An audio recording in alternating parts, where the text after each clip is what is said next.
Well, morning. Now we're back outside having a play with the Corsa. It's been raining for a couple of days, so it really wasn't nice to be lying on the floor in the drive in the rain. So I've taken the opportunity to do a few other little bits and pieces that I needed to be done. I did a video the other day on my Jag. I don't know if you've seen that. If you are cars in general, that might prove of an interest to you. But I'm soon going to be going back to work, and my role is as a Jag salesman at a local dealership. So I'm going to start to do some reviews on some cars as and when they present themselves. So that should be an interesting thing for my channel. I did go out shopping though, and I went to Aldi. They were doing some special buys, and I picked up a few little bargains. I think you might like to have a look. Basically, I spent just under 10 quid. I managed to get hold of a couple of clamps, which are always handy, whether for car parts or actually around the house. But these are ratchet straps, or ratchet clamps. Got a pair of them here for a £5, which I think is incredible value for money. Look quite well made, but well, I thought it was amazing value. So that's the first thing. Handy thing for anybody working on their car, particularly if it's as rusty as mine, set of tin snips. Now I know I've pretty much done all of the welding on my car, however, having a nice set of undamaged tin snips moving forward, I mean, even as a man about house, for general DIY, an important thing. And again, you look at £2.50 for that. Now I know they're not professional grade, but a set of straight tin snips, always worth having, and at that sort of price, got to be a bargain. The bargain of the day though happens to be these. I've got 500 cable ties for £3.99. So again, we're looking at total spend here next to nothing, but I've actually researched this. Now the 100mm by 2.5mm cable ties here, you can buy a bundle of 100 of those for £2.50 on eBay. So I've got 320 of these for a little bit less, plus all the rest. I mean, this is an incredible value for money. Even if somebody was like reselling on eBay, they'd actually make some money on this. So I bought a packet of them. I thought that's great value. So guess what? I'm going to be checking Aldi out on a regular basis for some tools. Right, so today what we're going to be doing, well, I've got a little bit of paintwork to do on the car. I've got to get it all prepped up, get a few things done so we can get the car towards its MOT. I'm either hoping obviously for a pass, or the alternative is that we're going to get a definitive list of things that need doing on the vehicle. I want to paint up the door shuts on the vehicle today and put some green paint on that primered wing. So you're going to see me working away on that one today. So today's predominantly about paint prep. Now, I'm fortunate that I've got somebody within the family that's going to give this car a coat of paint at some stage in its life. So I'm not going for a pristine finish. I'm going to give it the best that I can get. But basically, I'm just looking for a colour up, because I don't want to be driving a car around that's like 3 or 4 different colours. And I think, if it's tidy, then I'm going to look after it a little bit more than if it's streaming rust out every single corner. So if you get my idea with that, you're going to see some of the processes that we're going to go through to get the paint ready for prep. All right, here we go.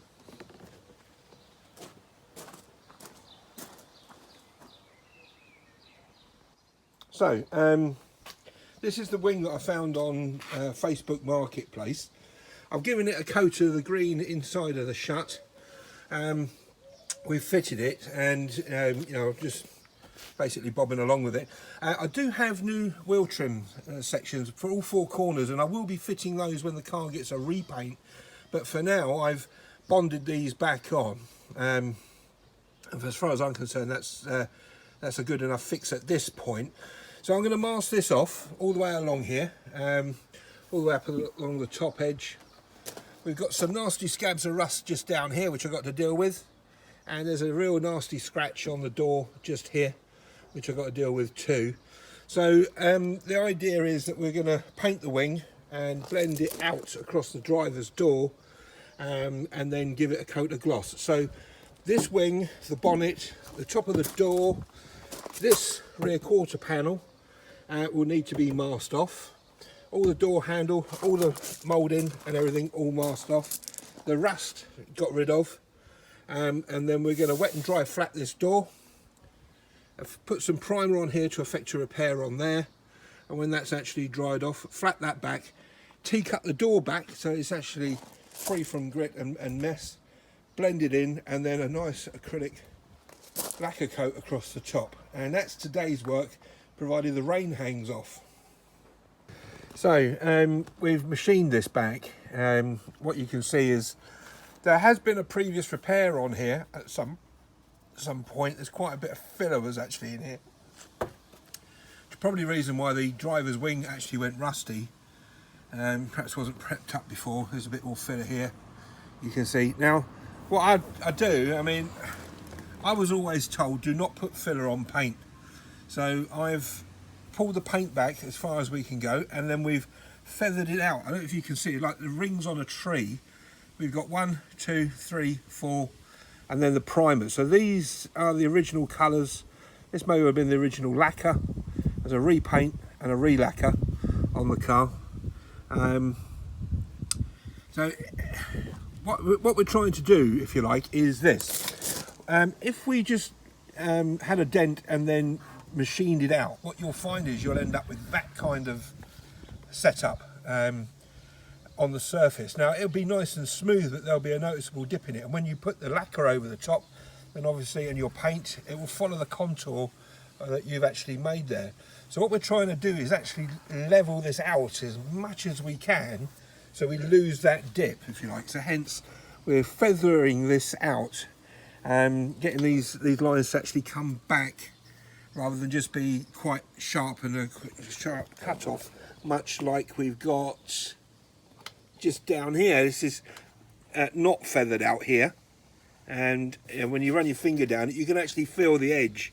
Now it's smooth, but you can feel the edge. And what I've done is here I've machined this so that we can't feel the edge of the paint, and it's far enough from the metal repair that I'm going to have to do with a little bit of filler in here just to get rid of the bumpiness here. All right.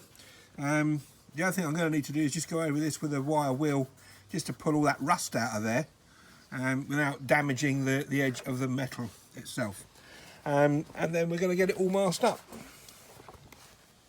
Don't know if you can see, but we've now used a wire wheel to pull all of that rust out of these little pits.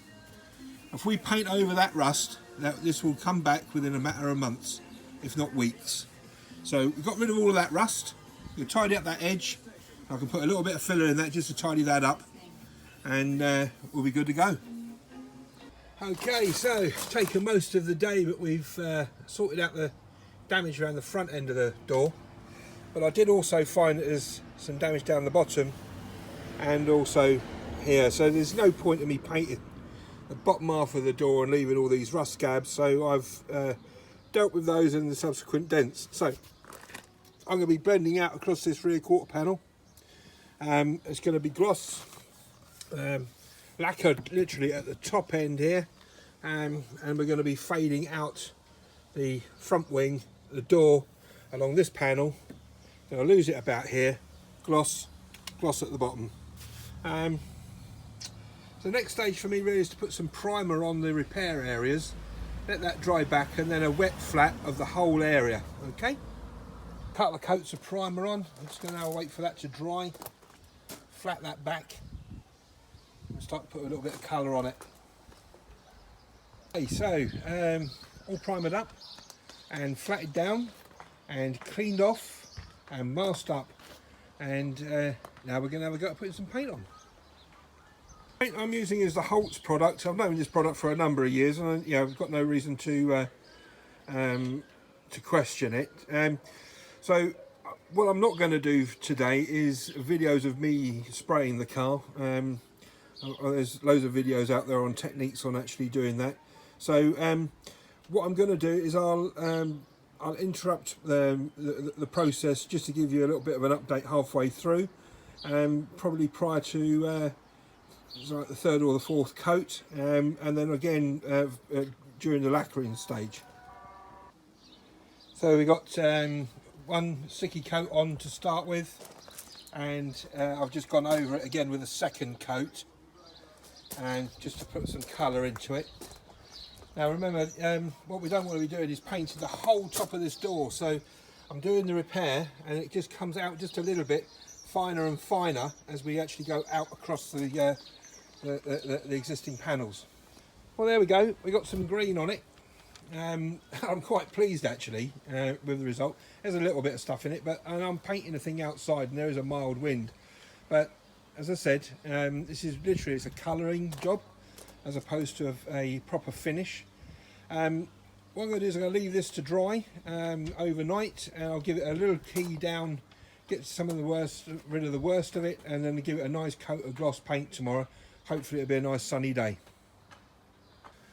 Yeah, now I've given it a couple of coats of lacquer, blended it all in, and I've tried to put plenty of lacquer on there, so I mean it's a bit orangey peely, and we've got we've got plenty of clear on it. I need to buff it for a shine, but I tell you what, for a rattle can, I'm quite proud of that.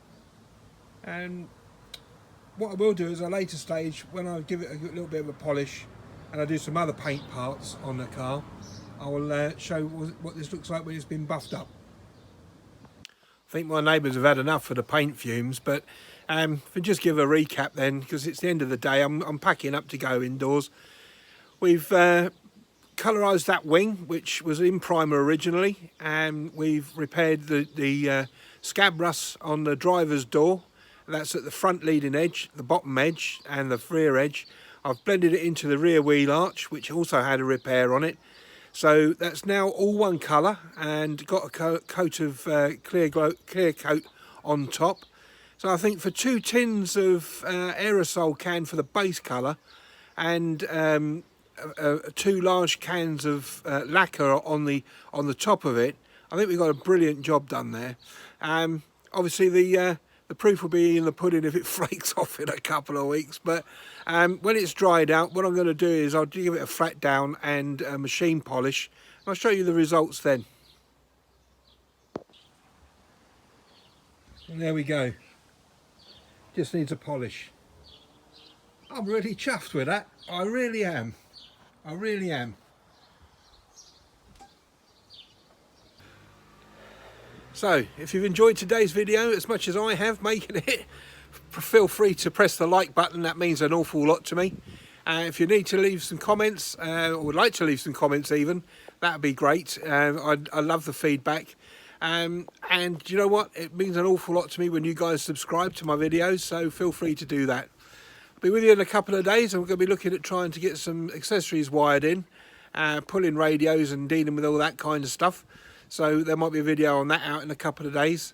And well, I've got to have a look at the brakes again because we've lost brake pressure, so I think I've got a little leak somewhere.